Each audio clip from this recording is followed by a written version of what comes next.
Alright, it's Barry and today I'm going to be setting up and planting my hydroponic watermelons.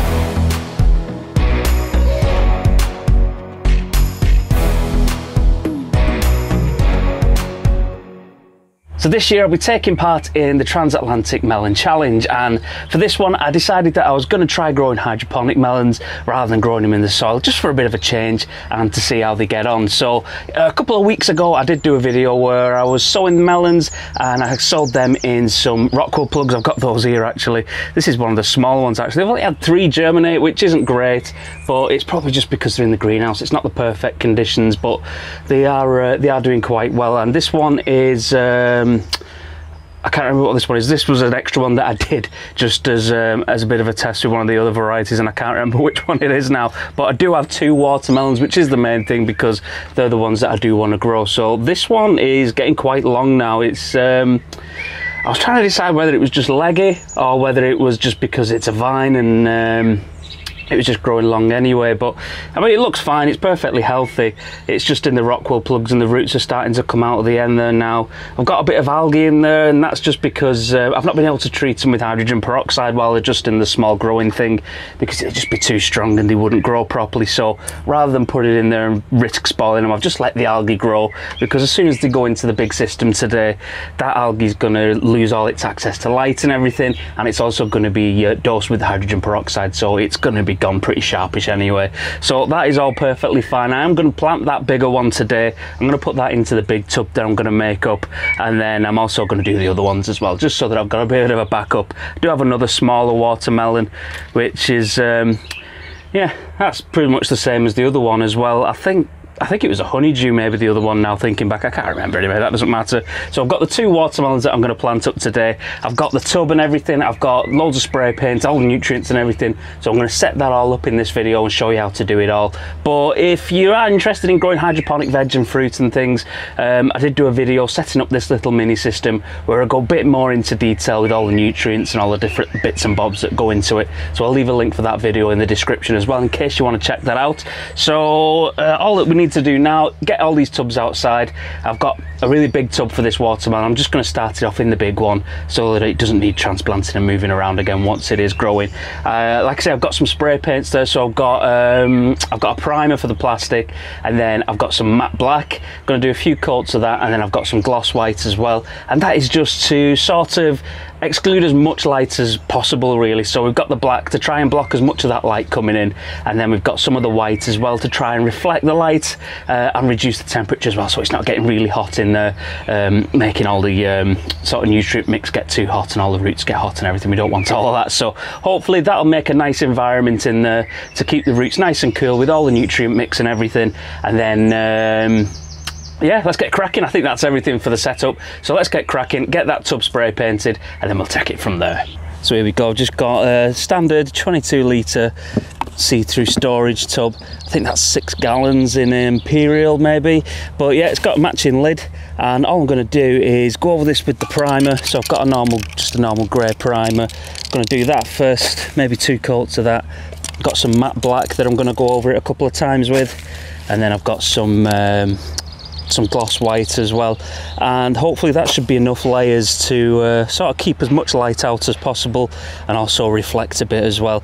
I'm not particularly bothered about leaving them for the recommended amounts between coats, because I'm not particularly bothered about how nice the finish looks on it.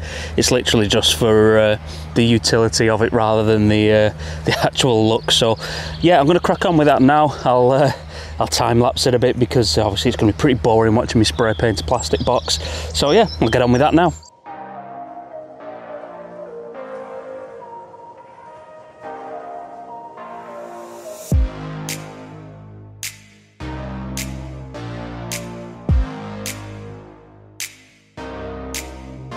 Just gonna have a look at the drill, and as is completely typical, I brought the wrong size hole saw, because obviously we need to put a hole in the top of this lid. So I brought the one for the smaller size net pots instead of the big net pots. I don't want to use the big net pots because it's going to be a bit of a bigger plant than what I normally grow with the lettuce. So I've managed to make a hole in this one anyway using the smaller one. Bit of a difficult time doing it, but the pot fits in that and it sits in there quite nicely as well. So I'm going to swap it out for the other one. start spraying this one, start from the beginning with that, and it shouldn't take a minute to catch up anyway. But yeah, got a hole in there now ready to go. If you do want to check out anything to do with the actual drilling of the hole and everything, that's all in the guide video that I did originally as well, and I'll leave links for all the hole saws and everything in the description as well in case you need to find those. So yeah, let's crack on with that. And there we go, that's dry. I've given it a bit of a rinse out and I've stuck it down here in the polytunnel now. This is just at the other end of the polytunnel. Not really got a lot growing down here at the moment, just my strawberries and rhubarb. Just sort of at the end of where all my seedlings. I see something's been eating one of my pumpkins, that's doing my head in. But yeah, it's ready now anyway, so I'll give it a rinse out. I'm just going to fill this up now with around 20 litres of water, and I like to just do it up to where the handle stops on these tubs, because that's a pretty good indicator of where the bottom of the pot's going to be, or just beyond that, so that the roots are always in the water. And what I'm going to do is replace this around once a week, so it's not getting the same amount of oxygenation as it would be with a plug-in pump every day, because I'm going to be using the portable one again, which I'll show you in a bit. So yeah, I'm going to replace the water and the nutrient mix every week, just to make sure that it stays fresh and just making sure that it's well oxygenated anyway. So yeah, first of all, I'm going to fill this up, like I said, 20 litres of water. I've got my hose pipe, and then we'll get onto the nutrient mix. I think I'll leave it at that actually. Just a bit lower than where I said, but it is up to the handle on this side. It's because it's on a slope. Yeah, that'll be absolutely fine. Yeah, the roots are going to be touching the water in there. Give it a bit extra. There we go. And I did put the lid on as well. I put the lid on and I looked through the hole to see how dark it was, and it's pretty much pitch black in there, so that's good as well. I'm purposely not being on the camera in here because I'm in the polytunnel and it's so humid, and it's probably maybe 35 degrees in here. It's absolutely roasting and I'm absolutely sweating gobs, so yeah, that's why I'm disembodied hands for this video. So yeah, I'll go and get the lid, and then actually we'll sort out the earth stone and everything first. I'll go and get all that stuff now. Right, there we go. As is usual, we've been making a mess of things. Managed to take all the paint off the lid with the drill because I couldn't be bothered changing the drill bit, and I've managed to make a nice hole on that, but that doesn't matter. I've put that hole in so that I can put my air line through. There we go. That's going to be for the earth stone. I've got this nice big round one that I'm going to stick in there. So, there we go. And that's a pretty big earth stone, so that should be perfectly fine for the size of tub. Stick that through there.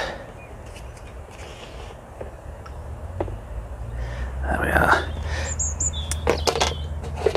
Probably stick a bit of tape over that since I've made such a mess of it.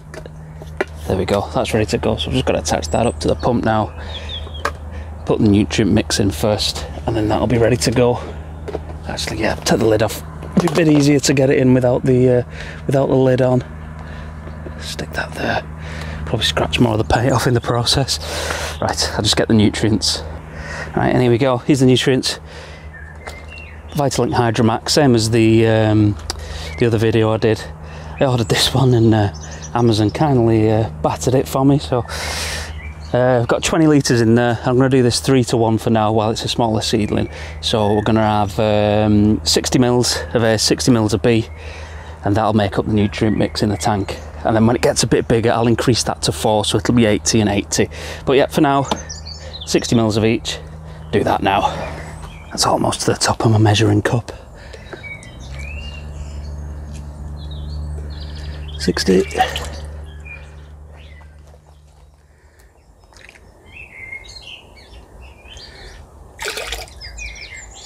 And then finally for today, for the size of these seedlings, just going to use some, this is liquid oxygen. It's hydrogen peroxide. It's 12% hydrogen peroxide, so that is 1 mil per litre, so 20 mils.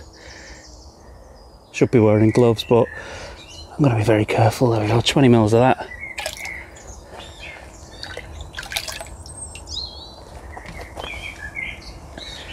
And that's just like a really weak solution of the hydrogen peroxide in there. That's going to kill any bacteria, any algae, anything like that that starts to form in there in the water, and it's going to keep them really nice and healthy. and that's going to break down as well. Hydrogen peroxide breaks down into water and oxygen, so it also helps to oxygenate the water, and they're the only byproducts from it, so you just get more water in there, and then obviously the oxygen as well. So that is all done. That'll mix itself once I put the stone on. I think I'll do that now before I put the lid on, just so you can see it working. And here we go, air pump. It's the same one I used in the other video. Leave a link for this in the description as well.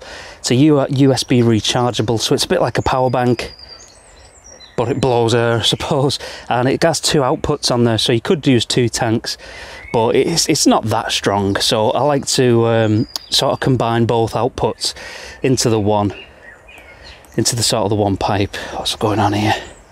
Sort this out, it's doing my head in.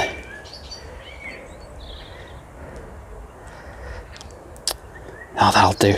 Yeah, so it's the 2 outputs going into the one pipe, and then I've got just one of the valves on there, and that stops the water siphoning out. If you know, if the pump turns off, the water will siphon out if this is lower. So yeah, so basically just going to connect up the other end of the airstone pipe.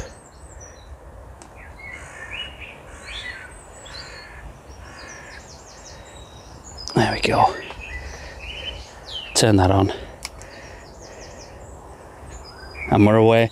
And the thing that I really like about this air pump is you can press it again and it has the intermittent mode, so it comes on for a few seconds and it's going to go off again for a few seconds.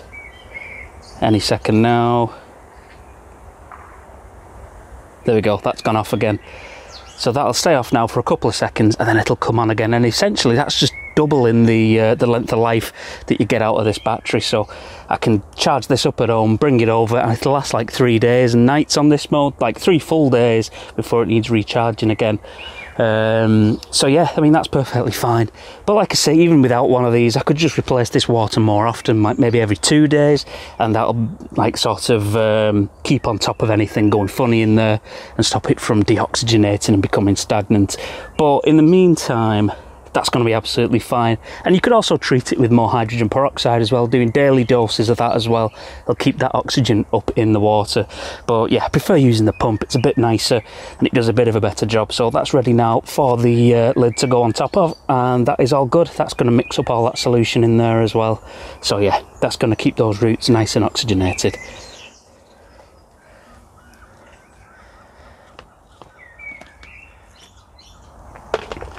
Look at the state of that already. Ugh. Like I say, it's to do the job and not look nice. So it would have been nice for it to look nice, but it doesn't. So there we go. And as you can see, actually, it is pretty dark in there, which is what we want. It's going to stop all that algae from photosynthesizing and developing in there, because yeah, you don't want algae in there. It releases all sorts of phytotoxins, and it also competes with the plant for all of those nutrients as well. Because trust me, algae really like this nutrient solution, which is why you'll see so much algae on the rockwool plugs for the seedlings that I've started, because they've been sitting in a quarter strength solution. So that's like 1 ml per 1 ml per litre of water to the A and B. So it's 1 ml of A, 1 ml of B, and then 1 litre of water. And I keep that in a big bottle and I just replace it every day in the little seedling tray. But yeah, the algae absolutely loves it, and it's been going crazy in that little tub without any hydrogen peroxide to sort of keep it in check. But yeah, that's absolutely fine now. That is ready. So we'll go into the other greenhouse. We'll get the net pot ready with the plant in it, and that is ready to just stick in there then. Right, here we go. So now that that's all ready, all we need to do now, pot up our melon seedling, and yeah, we're ready to go. So obviously, first off, we've got a net pot, a bit like a normal plant pot, but you can see it's full of holes. That lets all of our roots grow straight through there into the nutrient solution that we've got in the tub. So get these really cheap online. I'll leave a link for everything that you need for this. But yeah, these are dead cheap, and they come in a couple of different sizes as well. So I've gone for one of the bigger ones, just with it being a bigger plant, just to let more of those roots come through there once they start to grow. And with it being a bigger net pot, it means we need to use a substrate as well. So I'm going to be using clay pebbles. Got them on in a big bag on the floor here, so I'll just fill that up with those first, then I'll show you what they are. Here we go. So my hands are covered in paint. Yeah, so they're basically little porous clay blocks, and these, well, they act as both stabilization for the plug once it's in the pot. They also allow the roots to grow, and the roots will grow into this and sort of mat all around this, giving them more surface area and more structure. And I can't remember if I said it, but they also absorb all the water as well. Because they're porous, they will absorb that water, and they'll keep a nice moist environment around that plug and keep it all nice and humid.